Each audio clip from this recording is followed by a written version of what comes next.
মকর সংক্রান্তিতে জলপাইগুড়ি বিভিন্ন গৃহস্থের বাড়িতে শুরু হয়েছে বাস্তু পূজা। পুরোহিতের মন্ত্র উচ্চারণের মধ্যে দিয়ে নিয়ম দিতে মেনে চলেছে পৌষ সংক্রান্তির বাস্তু পূজা। ছোট থেকে বড় সকলে পৌষ সংক্রান্তিতে বাস্তু পূজা মেতে উঠেছেন। মকর সংক্রান্তিতে উপলক্ষে কাক ভোর থেকে উলো শঙ্করধ্বনির মধ্যে দিয়ে পুজো পার্বণ জলপাইগুড়িতে। পূর্বপুরুষের রেওয়াজ অনুযায়ী নিয়ম মেনে এদিন মকর সংক্রান্তি পুজোতে মেতে উঠেছেন সকলে। মূলত গ্রাম বাংলায় এই দৃশ্য আজও বিরাজমান। এই সময় কৃষকরা নতুন ধান ঘরে তোলেন এবং সেই ধান থেকে চাল তৈরি করে পুজো অর্জনের মধ্যে দিয়ে পৌষ সংক্রান্তিতে মেতে উঠেছে লক্ষ্য করা যায়। নতুন চালে গুঁড়ো দিয়ে পিঠে পুলি পায়েস আয়োজক প্রত্যেকের ঘরে ঘরে আনন্দর মুখ হয়ে ওঠে এদিন। বাড়ি এবং পরিবারের মঙ্গল কামনে এই বাস্তব পূজা করা হয় বলে অনেকেরই মতামত। আমাদের পৌষ সংক্রান্তির দিন বাস্তু পূজা আমাদের পূর্বপুরুষের থেকে আমাদের করতে হয়।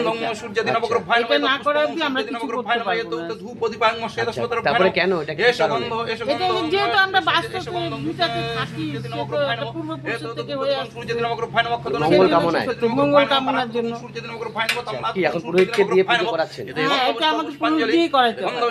কি কি লাগে আজকে, কিভাবে হবে, কি হবে, দিনটা কি বানাবেন, কি খাবেন? এতে পূজা হবে, তারপরে ভোরবেলা উঠবো, আমরা যে পিঠা দিব, 7টা পিঠা দিব কাশিটা নিয়ে, তারপরে পিঠা দিব, দেওয়ার পরে তারপরে যে পূজার গোছ করবো, যে চৌরি রান্না করবো, চিনি ছাড়া পায়েস, চিনি ছাড়া পায়েস হবে। ওইটা মেন আমাদের। নতুন চাল, হ্যাঁ, নতুন চাল, নতুন এবার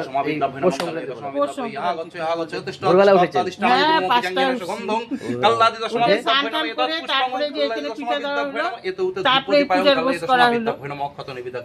বর্তমান প্রজন্ম কি এগুলো জানার জন্য আর বেশি করে করা, নাকি যাতে ভুলে না যায়? তার জন্য আমাদের এটা পূর্বপুরুষ থেকে হয়ে আসছে।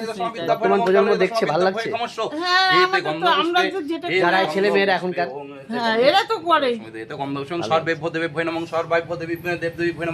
তার নাম Narayan colony. Bureau report, voice 365 Bangla.